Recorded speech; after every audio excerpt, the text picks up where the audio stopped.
अभी तक हम लोगों ने स्टडी किया था कि लिविंग क्या होता है, लिविंग के बहुत सारे कैरेक्टरिस्टिक होते हैं। लिविंग के सारे कैरेक्टरिस्टिक में जो पहला कैरेक्टरिस्टिक क्या था, ग्रोथ जो लिविंग होगा उसमें ग्रोथ होगा, लेकिन उसका एक्सेप्शन मैंने बताया था कि जो रेनी सीजन होते हैं या विंटर सीजन होते हैं उसमें जो डोर या विंडो क्या होता है, स्वेल कर जाता है, यदि उसमें भी ग्रोथ होता है तो क्या वो लिविंग है? तो नहीं, उसके एक्सेप्शंस हैं। दूसरा है रिप्रोडक्शन, यानी जो लिविंग होगा उसमें रिप्रोडक्शन होगा, लेकिन रिप्रोडक्शन क्या सारे लिविंग में होते हैं? तो नो। अगर हम म्यूल की बात करें तो म्यूल में कोई भी रिप्रोडक्शन नहीं होता, यानी रिप्रोडक्शन का वहां भी एक्सेप्शंस है। और भी बहुत सारे एग्जांपल्स है, जैसे लोकोमोशन की बात करें, यानी जो लिविंग होगा उसमें लोकोमोशन होगा, तो क्या सारे लिविंग लोकोमोशन करते हैं? तो नो। बहुत सारे जैसे कोरल एंड स्पंज जहां पैदा होता है वहीं मर जाता है, यदि उसमें कोई मूवमेंट नहीं होता है। प्लांट की बात करें वो भी एक जगह से दूसरी जगह लोकोमोशन नहीं करता है, तो ये भी एक्सेप्शन है इसका भी।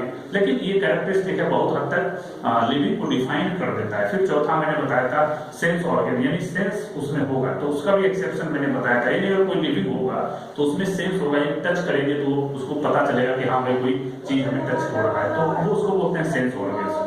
लेकिन लास्ट जो सबसे बेस्ट ऑप्शन था वो मैंने कहा था कि मेटाबॉलिक एक्टिविटी, इसका कोई एक्सेप्शंस नहीं है। मेटाबॉलिक एक्टिविटी का मतलब ये है कि अगर कोई लिविंग ऑर्गेनिजम्स है तो उसमें मेटाबॉलिक एक्टिविटी होगा, एकदम उसमें मेटाबॉलिक एक्टिविटी होगा, तो इसका कोई एक्सेप्शन नहीं। ये 5 बेसिस पे, ये 5 कैटेगरी जो है लिविंग का, इसके बेसिस पे हम लोग एक्सप्लेन कर सकते हैं कि लिविंग क्या है और नॉन लिविंग क्या है। इसके बाद हम लोगों ने देखा बायोडाइवर्सिटी की बात की, तो बहुत सारे ऑर्गेनिजम्स जो थे उस ऑर्गेनिजम्स को क्लासिफाई करना और इन ऑर्डर में या एक ग्रुप में ऑर्गेनाइज करना ही क्या कहलाता है? क्लासिफिकेशन कहलाता है। तो कहने का मतलब ये है कि क्लासिफिकेशन की जरूरत पड़ी तो बहुत सारे ऑर्गेनिजम्स, बहुत सारे प्लांट्स, उसको जब क्या करना था, क्लासिफाई करना था, तो उसके लिए क्या हुआ, अलग अलग ऑर्गेनाइजेशन बना दिया गया। जैसे अगर प्लांट का, जैसे कोई नया प्लांट, जब न्यू प्लांट की डिस्कवरी हुई तो उसका एक पर्टिकुलर नेम देना है, तो उस पर्टिकुलर नेम के लिए एक ऑर्गेनाइजेशन है पूरे वर्ल्ड में,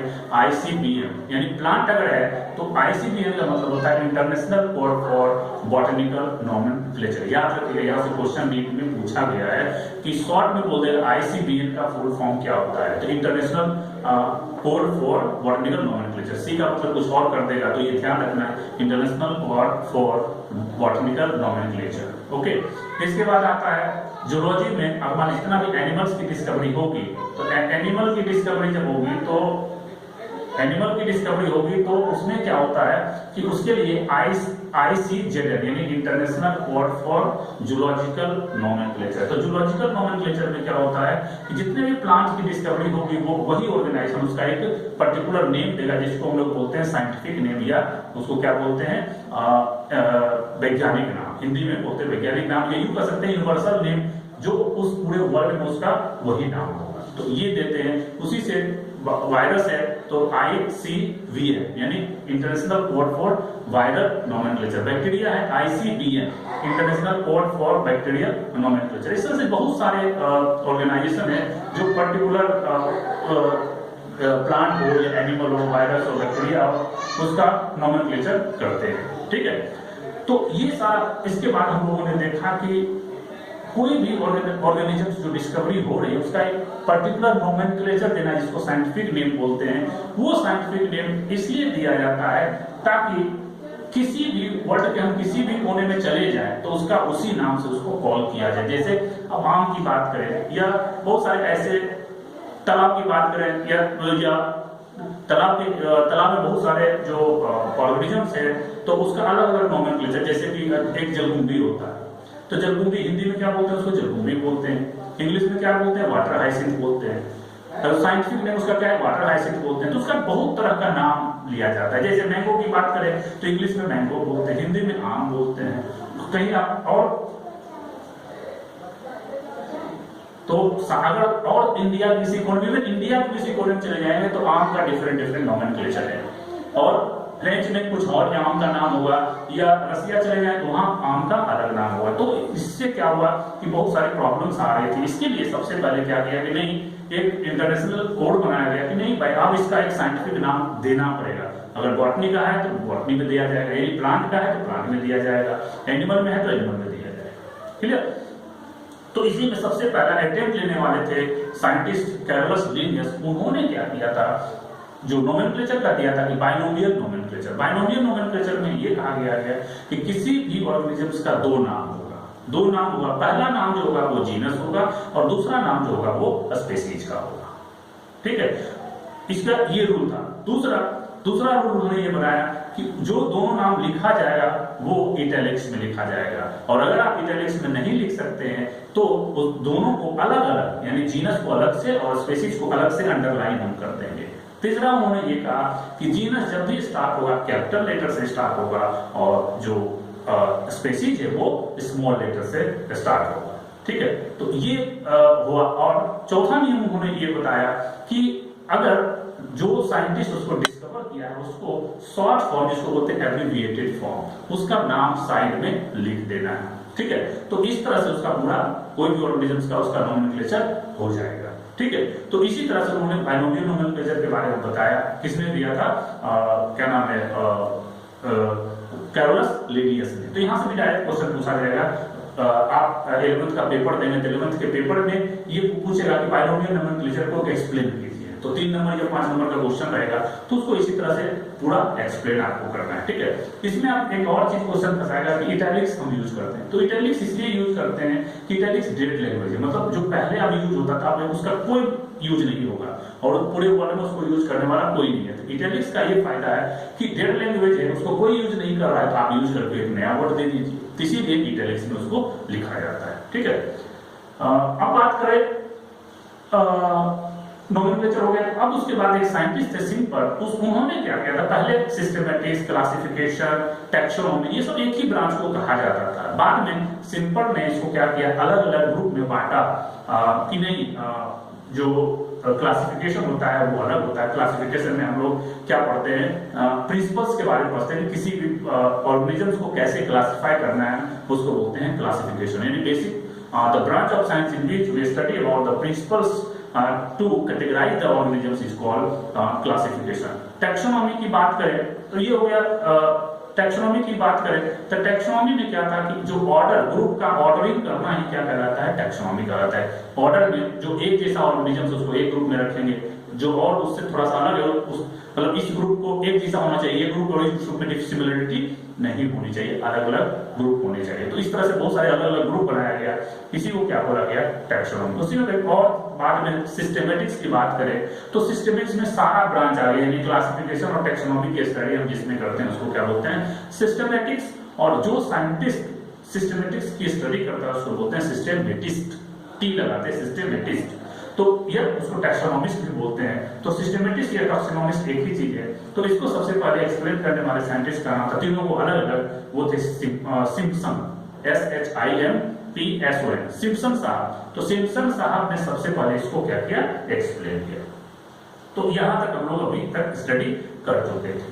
अब हम बात करते हैं आज हम लोग टैक्सोनॉमिक कैटेगरीज की। टैक्सोनॉमिक कैटेगरीज की बात अगर करें तो कोई भी ऑर्गेनिज्म अगर डिस्कवर होता है तो उसको एक कैटेगरी दिया जाता है कि किस कैटेगरी में उसको रखा जाए, तो उसको कहां पे रखा जाए। जैसे चाइल्ड, हम लोग जैसे पूरा अगर हम लाइफ स्पान की देखें तो एक आदमी में क्या होता है, एक चाइल्ड होगा 2 साल तक का, उसके बाद और कुछ और एज होगा, उसके बाद एडोलिसेंस 2 से 15 साल तक, उसके बाद क्या बोलते हैं यंग। ठीक है, तो इस एडोलिसेंस के बाद यंग, यंग के बाद मिडिल एज के बाद ओल्ड एज के बाद खत्म। इस तरह से एक कैटेगरी में बांटना है, यानी जो ऑर्गेनिजम्स है उसको किस कैटेगरी में रखा जाए, वो उसमें कुछ कैरेक्टरिस्टिक था, उसके बेसिस पे उसको एक ऑर्डर दिया गया, ये कैटेगरी दिया गया। उसी कैटेगरी को क्या बोला जाता है, टैक्सा। और चूंकि अलग अलग बहुत सारे ऑर्गेनिजम्स अलग होंगे तो एक यहाँ अरेंज है, ये यहाँ अरेंज है, फिर एक यहाँ अरेंज होगा, तो अलग अलग जो सिमिलरिटी जो होगा, जितना सिमिलरिटी होगा वो एक ग्रुप में रहेगा, जितना डिसिमिलरिटी होगा वो अलग ग्रुप में होगा। तो इसी को अरेंजमेंट को, यानी अलग अलग ऑर्डर को एक सीक्वेंस में अरेंज करना ही क्या कहलाता है, टैक्सोनॉमिक हायरार्की। यानी टैक्सोनॉमिक कैटेगरी की बात, it is the arrangement of categories according to their rank, यानी कैसा उसका कॉम्प्लेक्सिटी, यानी जो सिमिलर होगा सबसे वो सबसे नीचे रहेगा, तो उससे थोड़ा डिसिमिलर होगा तो उससे ऊपर रहेगा, और डिसिमिलर होगा तो यहाँ रहेगा। तो ऊपर वाला सबसे जो इसमें ये बहुत बड़ा ग्रुप होगा और उसमें अलग अलग ग्रुप को क्या किया जाएगा, ये किया जाएगा, मिक्स किया जाएगा या उसमें पुट किया जाएगा। तो यही जो अलग अलग कैटेगरी है नीचे से ऊपर की ओर जो डिफरेंसेस है उसी को क्या बोला जाता है, रैंक। इसी रैंक को टैक्सोन भी हम कह सकते हैं, क्योंकि जो कैटेगरी हम लोगों ने एक कैटेगरी यहाँ पे दी है, अब इससे जो डिफरेंट है उसको दूसरा कैटेगरी मान लिए, फिर तीसरा कैटेगरी। हम लोग इंडिया में देखते हैं कोई जनरल में आता है, कोई ईबीसी में आता है, कोई ओबीसी में आता है, कोई एससी में आता है, कोई एसटी में आता है। तो ये सब कैटेगरी डिसाइड किया गया और इस कैटेगरी के बेसिस पे हम लोग अलग अलग करते हैं, जैसे जनरल है, ईबीसी है, ओबीसी है, फिर एससी है, फिर एसटी है। इस तरह से कैटेगरी बनाना और हर एक कैटेगरी को क्या बोला जाता है, जैसे एससी है तो एक रैंक है, एसटी है तो एक रैंक है, ओबीसी है तो रैंक है, और सारे वो रैंक को ही, रैंक का ही दूसरा नाम क्या है, टैक्सोन। ठीक है। और चूंकि all categories present in a taxonomy that is called taxonomic hierarchy, ये पूरा का पूरा जो एक्सप्लेन किया जाएगा उसको क्या बोलेंगे, टैक्सोनॉमिक हायरार्ची। जैसे ये जो क्लास हम टैक्सोनॉमी की बात करें तो ये एक कैटेगरी हुआ, दूसरा कैटेगरी, तीसरा, चौथा, पांचवा, छठा, सातवां, ये सारा कैटेगरी जो है एक एक कैटेगरी को क्या बोलते हैं हम लोग, रैंक बोलते हैं, या इसी को क्या बोलते हैं, टैक्सोन। ठीक है। प्लुरल जो इसको बोले, प्लुरल में इसको टैक्सा बोला जाता है, और सिंगल अगर बोले तो इसको क्या बोलते हैं, टैक्सोन। ठीक है। अब अगर बात करें, हर each category is referred as a unit of classification. ये पूरे क्लासिफिकेशन अगर हम बात करें, ये किसी भी ऑर्गेनिज्म का इतना ग्रुप होगा, इतना कैटेगरी में डिवाइड हो सकता है कि वो उसका स्पीशीज, जीनस, फैमिली, ये क्या होगा। तो इसमें क्या होता है कि ये पूरा टैक्सोनॉमी हुआ, और हर एक टैक्सोनॉमी में जो होता है, ये ईच कैटेगरी, जो ये कैटेगरी क्या है, एक यूनिट है, यानी बहुत सारे यूनिट मिलके, जैसे हमारा बॉडी, बहुत सारे सेल मिलके क्या होता है, टिश्यू बनता है, बहुत सारे टिश्यू मिलके क्या होता है, ऑर्गन बनता है, और बहुत सारे ऑर्गन मिलके हमारा क्या, ऑर्गन सिस्टम या बॉडी बनता है। तो उसी तरह से ये पूरा जो क्लासिफिकेशन, इसका जो कैटेगरी 1, 2 इस तरह से, ये कैटेगरी, ये कैटेगरी, ये कैटेगरी, ये सारा कैटेगरी क्या है, ये यूनिट कहलाएगा। यानी किसी भी क्लासिफिकेशन का जो बहुत सारा जो क्लासिफिकेशन में बहुत सारे आ जाएगा, इसमें बहुत सारे छोटे छोटे यूनिट होते हैं, या बहुत सारे कैटेगरी होते हैं, उसी सारे कैटेगरी क्या होता है, उसी कैटेगरी को यूनिट कहते हैं, और वही कैटेगरी से मिलके बना होता है। अब बात करें कि अगर कोई टैक्सोनॉमिक ग्रुप है, अगर डिफिनिट ऑर्डर में इस तरह से ऑर्डर में डिफाइन किया जाए, तो ये हमेशा याद रखिएगा कि हमेशा लोअर से हम लोग चलते हैं, यानी जो सबसे लोअर होगा, यानी जिसमें सबसे ज्यादा सिमिलरिटी होगा उसको सबसे नीचे रखते हैं, और जो सबसे ज्यादा डिसिमिलर होगा उसको हम सबसे ऊपर रखते हैं। यानी हमेशा ये, इसमें सबसे ज्यादा सिमिलरिटी होगा, इसमें कम सिमिलरिटी होगा, जैसे जैसे ऊपर बढ़ते जाएंगे सिमिलरिटी, इसमें जो ग्रुप रखा जाएगा उसमें सिमिलरिटी कम होता जाएगा, और सबसे ज्यादा डिसिमिलर किंगडम में होगा। तो इसी तरह से हमेशा, और इस अरेंजमेंट को बोलते हैं क्या, रैंकिंग या कैटेगराइजेशन।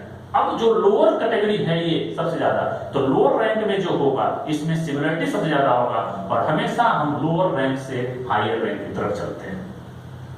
ठीक है। यानी हमेशा जो हम लोग करते हैं इसको, यानी the taxonomic group are arranged in definite order from higher to lower. यानी हम लोग जब अरेंज करते हैं तो अरेंज तो हम हायर से लोअर करते हैं, लेकिन हम जब भी एक्सप्लेन करते हैं तो हम लोग हमेशा स्पीशीज से किंगडम की तरफ चलते हैं। ठीक है। लेकिन अरेंज पहले किंगडम किया जाता है, किंगडम से इस तरह से अरेंज किया जाता है, यानी जो टैक्सोनॉमी होगा वो हायर से लोअर आएगा, लेकिन जब एक्सप्लेन हम लोग करते हैं तो हमेशा लोअर से हायर चलता है। हमेशा याद रखिएगा, यही नीट का क्वेश्चन था, यही से क्वेश्चन पूछा था कि प्रॉपर ऑर्डर में इसको अरेंज कीजिए 7 कैटेगरीज को। ठीक है। तो 7 कैटेगरीज का अरेंज अगर हम करेंगे तो किंगडम से एरो हमेशा इसी डायरेक्शन में होगा।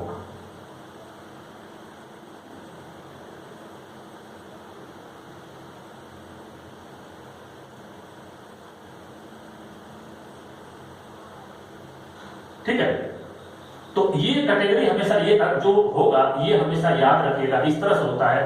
तो यहाँ पे हम बात करें टैक्सोन की, तो टैक्सोन क्या है, ईच कैटेगरी जो इसमें है इसी को क्या बोला जाता है, each category represent the rank and termed as taxon, इसी को टैक्सोन बोला जाता है।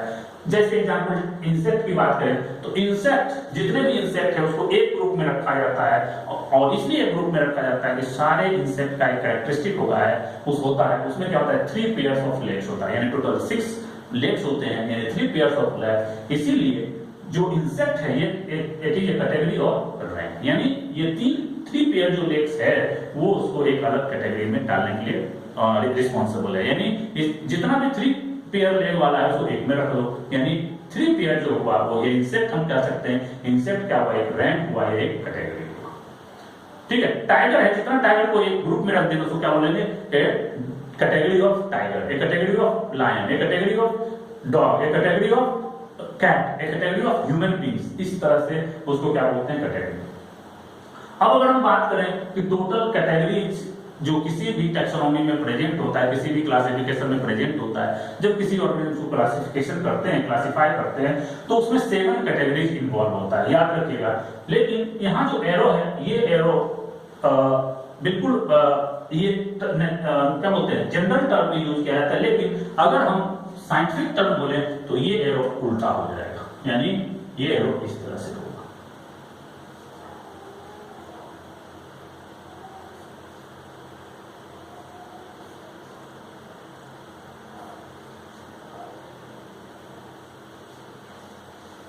ठीक है, तो जब अरेंज हम करते हैं तो सबसे ऊपर जो कैटेगरी हम रखते हैं वो किंगडम होता है, और सबसे लोएस्ट कैटेगरी जो होता है वो स्पीसीज। यानी टोटल 7 कैटेगरी में डिवाइड किया गया। पहला कैटेगरी किंगडम, दूसरा phylum, class, order, family, genus and species.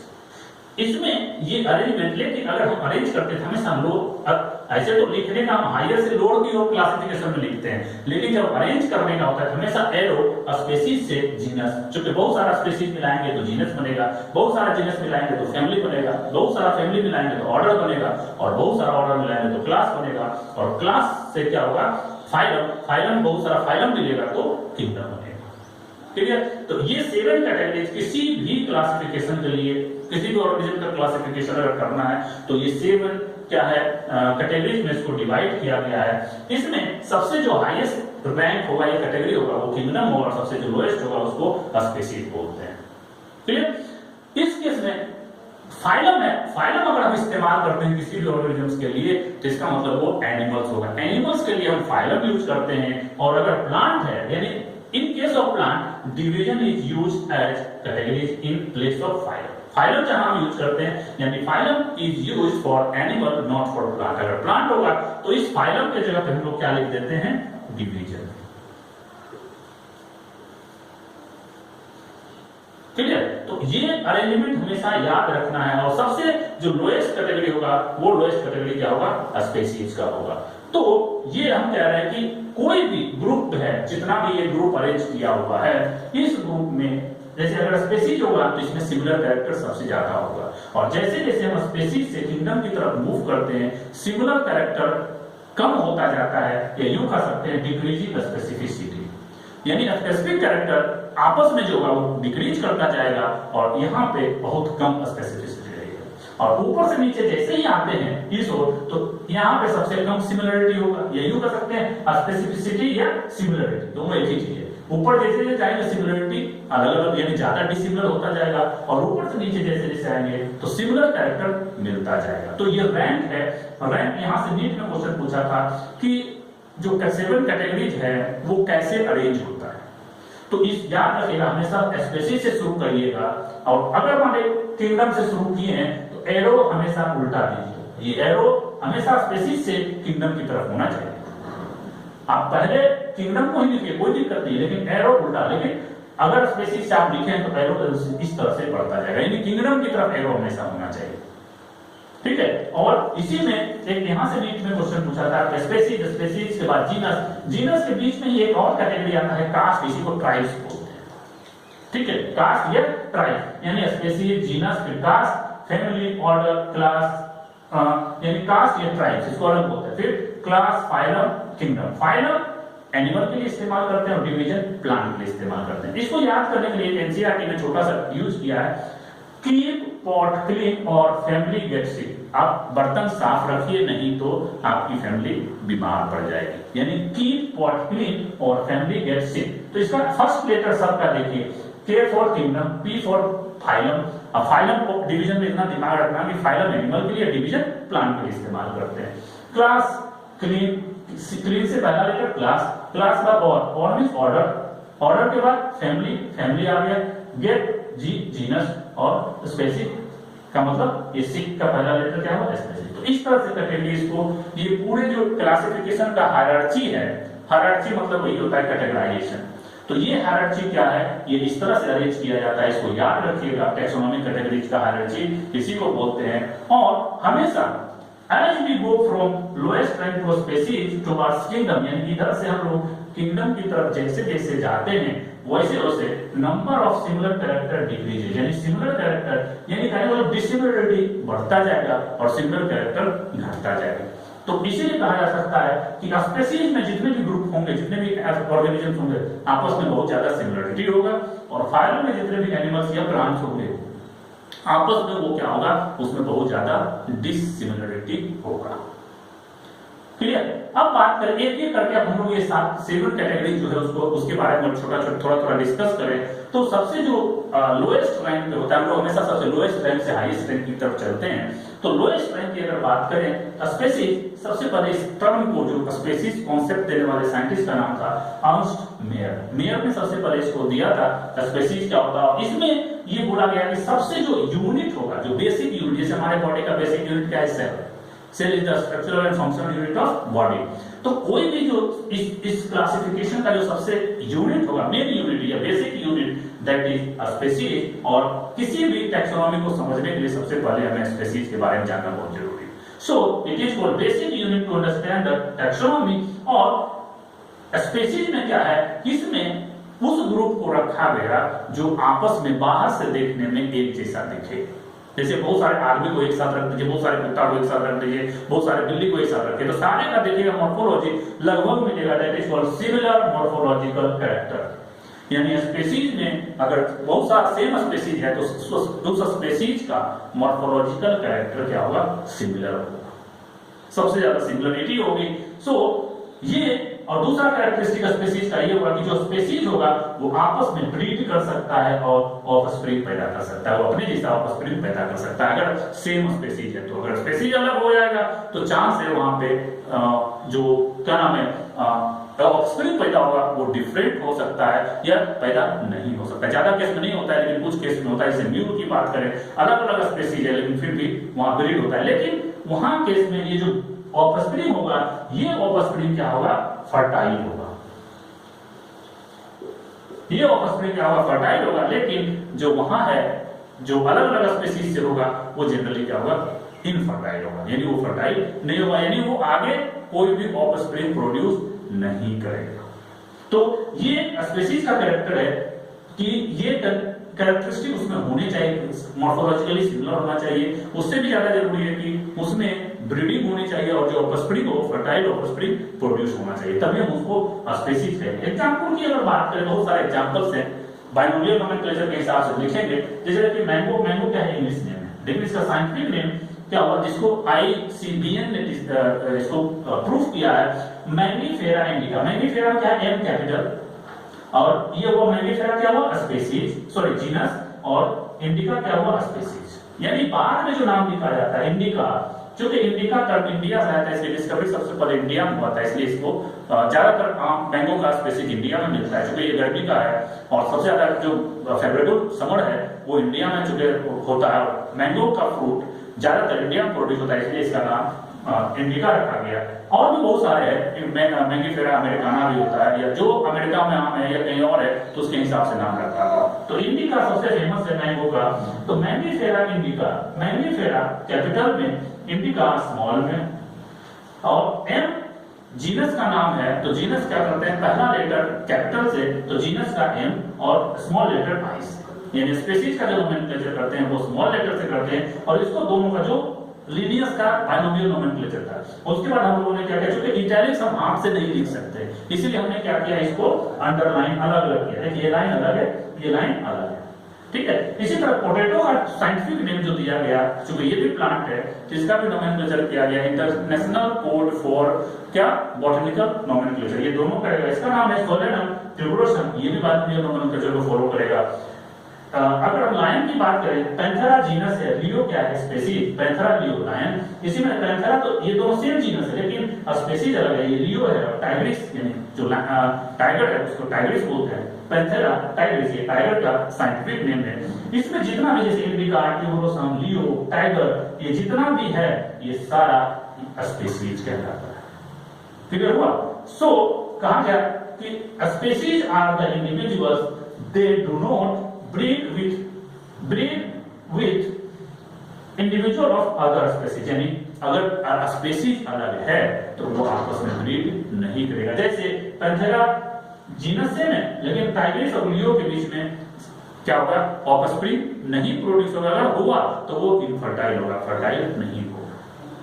ठीक है, यानी नेचुरल कंडीशन में क्या होगा, फर्टिलाइजेशन नहीं होता है, नेचुरल कंडीशन में ब्रीडिंग नहीं होता। तो ये हम लोग डिस्कस किए टैक्सोनॉमी कैटेगरीज। यहां से क्वेश्चन, इस पोर्शन से क्वेश्चन ज्यादा आता है और बाकी का कुछ क्वेश्चन बाद में हम लोग इसका जैसे इसका आगे क्लास बढ़ता जाएगा उसमें हम लोग डिस्कस करते जाएंगे। इसके लिए आप लोग क्या कीजिए कि जितने भी हैं स्टूडेंट्स, ये बुक आती है ऑब्जेक्टिव बायोलॉजी नीट की, इससे आप सारे क्वेश्चन करिए। अगर कोई प्रॉब्लम हो तो आप हमारे पर्सनल व्हाट्सएप नंबर पे सेंड कीजिए, मैं उसका सारा क्वेश्चन आपको डिस्कस कर दूंगा।